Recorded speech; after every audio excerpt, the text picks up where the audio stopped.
গতিকে বুজি পাই নিশ্চিতভাৱে ডাৱৰীয়া বতৰে হওক বৰষুণে দি থাকক কাৰণ দিনটো যিহেতু সময় আছে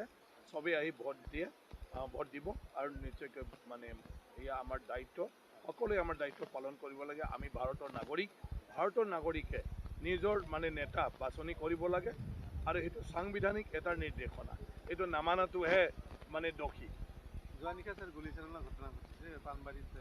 কমৰিঘাটৰ পাণবাৰীত গুলিচালনাৰ ঘটনা ঘটিছে কি ক'ব স্যাৰ না ময়ো শুনিছোঁ এইটো ঘটনাটো বাকী চব নৰ্মেল তাত বোলে কিবা তেনেকুৱা ধৰণৰ কি গাড়ী ভেটি ধৰি গাড়ী গ্লাছ ভাঙি কিবা কিবি হৈছে কিন্তু গোটেই ঘটনাবিলাক মানে ডিটেইলছটো এতিয়ালৈকে জনা নাই আৰু পুলিচে ইনভেষ্টিগেশ্যন কৰি আছে নিশ্চয় সেইটো আজি গম পোৱা যাব যে কি হৈছে কোনটো না চোৱা তাতো UPPL আৰু কিবাৰ মাজতে হৈছে বুজি পালা নাই তাত ইলেকশ্যনৰ মানে যিটো যোৱাকালি মানে কাৰ্যকৰ্তাবিলাক UPPLৰ কাৰবাৰো কিবা কৰি আছে তাতে গাড়ী ঘেৰি পালে মানে কি কয় পাথৰ ভাঙা আৰু গাড়ী ভাঙি দিয়া কিবা তেনেকুৱা ধৰণৰ চিটুৱেশ্যন হয় যিটো আগে পিছে হৈছে কিন্তু আনফৰ্চুনেট অকল সেইটোৱেই ঘটনা যোৱাকালি হ'লে হ'ব নালাগিছিলে এতিয়া মই কাকো দোষ দিব নোখোজোঁ তেনেকুৱা ধৰণৰ আমি ভৱিষ্যতে হ'ব নালাগে কাৰণ সেইটো এটা গণতন্ত্ৰৰ আমাৰ নাগৰিকসকলৰ চবতকৈ ডাঙৰ এটা উৎসৱৰ নিচিনা যে নিজৰ মন পচন্দ পাৰ্টি নিজৰ মন পচন্দ প্ৰাৰ্থী আমি নিৰ্বাচিত কৰিম আৰু যাক আমি দেশ চলোৱাৰ ৰাজ্য চলোৱাৰ কৰ্তৃত্ব প্ৰদান কৰিম তামোলপুৰ সমষ্টিত যিহেতু আপুনি প্ৰাৰ্থী জয়ৰ আশা কেনেকুৱা দেখিছে স্যাৰ নাই ডেফিনেটলি মানে 100% মই জয়টো লৈছোঁ এতিয়াতো প্ৰাৰ্থীক চবেইতো কয় আচল কথাটো মই ভাবোঁ সাংবাদিকবিলাকে জানিব গতিকে মই য'তে গৈছোঁ তাত মানুহৰ যিখিনি আদৰ আৰু যিখিনি মানে মোৰ লগত মানে কি কয় তেওঁলোকে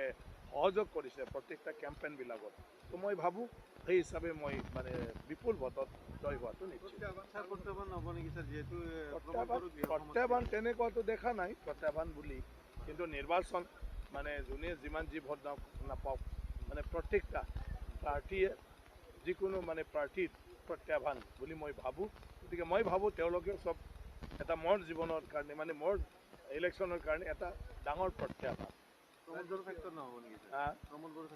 মই ফেক্টৰ বা নহয়তো ক'বলৈ নিদিওঁ তেওঁ এজন ডাঙৰ নেতা গতিকে ডাঙৰ নেতা হিচাপে তেওঁৰ ওপৰতো মই কোনোবা কোৱাৰ লগত কথা নাই প্ৰমোদ বড়ো আজি 5 বছৰ BTC CM হৈছে ৰাইজে জানে তেওঁ CM হিচাপে আমি কোৱাতকৈ তামোলপুৰৰ মানুহে বেছিকৈ জানে গতিকে এইটো নিৰ্বাচন ৰাইজে নিজৰ পচন্দমতে ভোট দিব আমাৰ কেণ্ডিডেটৰ মতে ভোট নিদিয়ে আমি মাত্ৰ কথাটো কৈছোঁ যে আমি বিধায়ক হ'লে ৰাইজৰ মানে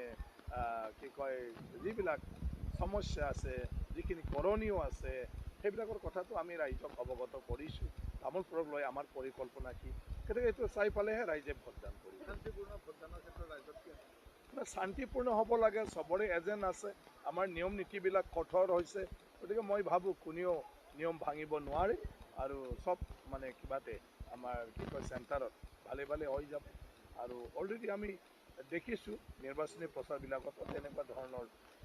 কোনো মানে ঘটনা হোৱা নাই তো ভোট কেন্দ্ৰটো হোৱাত কোনো প্ৰশ্নই নাই হয় নাই এইটো আশাটোতো ভালেই হ'ব লাগে মইতো ভাৰতীয় জনতা পাৰ্টি নিজে প্ৰাৰ্থী এজন তামোলপুৰ সমষ্টিৰ গড়েশ্বৰতো মই ভাবোঁ মানে NDAকে ৰাইজে সমৰ্থন কৰিব কাৰণ NDA আজি দেশৰ কাৰণে ৰাজ্যৰ কাৰণে যিমান কাম কৰিছে মানে ৰাইজে দেখিছে আৰু ৰাইজে সেইবিলাক চায়েই ভোটদান কৰে তো ডেফিনেটলি মানে 5 বছৰৰ ৰেকৰ্ড আৰু আমাৰ প্ৰাৰ্থীজনক চাই পেলাই ৰাইজে NDAকে ভোট দিব মই NDAৰ মানুহ হিচাপে তাতো আৰু লোক ঢাক কৰি লাভ নাই সেইটো আৰু নাই এইটো আমাৰ হ'ল নিয়ম উপায় নাই যে মোৰ যিহেতু ঘৰখন ইয়াত আছে ৰেজিষ্টাৰ্ড ইয়াতে আছে গতিকে কি কয় নিজৰ সমষ্টিতে ভোটটো দিব পাৰিলে ভাল কিন্তু মই নিকট টাইমত আমাক পাৰ্টীয়ে টিকেট দিলে যিটো সময়ত আৰু নিজৰ মানে ভোট চেণ্টাৰটো ট্ৰেন্সফাৰ কৰিব নোৱাৰে কিন্তু ভৱিষ্যতলৈ মই মোৰ নিজৰ ভোট চেণ্টাৰটো আজি পৰিয়ালে দিলে মোৰ 2জন ছোৱালী এতিয়া ভোট দিব পৰা হৈ গ'ল এইটো প্ৰথম এইবাৰ দিছে বেবিলিনা দৈমাৰী তাই যোৱাবাৰৰ পৰা দিছে ৰূপৰেখা দৈমাৰী তেওঁলোকে দিল্লীৰ পৰা মাতি পঠাইছোঁ কাৰণ কি কয় এইটো এটা দায়িত্ব মই কৈ আছোঁ অকল অধিকাৰ নহয় দায়িত্ব প্ৰত্যেকজন নাগৰিকে ভোটদান দিব লাগে ভোটদান নকৰাটো আমি সংবিধান উলংঘন কৰা হয় আৰু আইনমতে সেয়া দোষী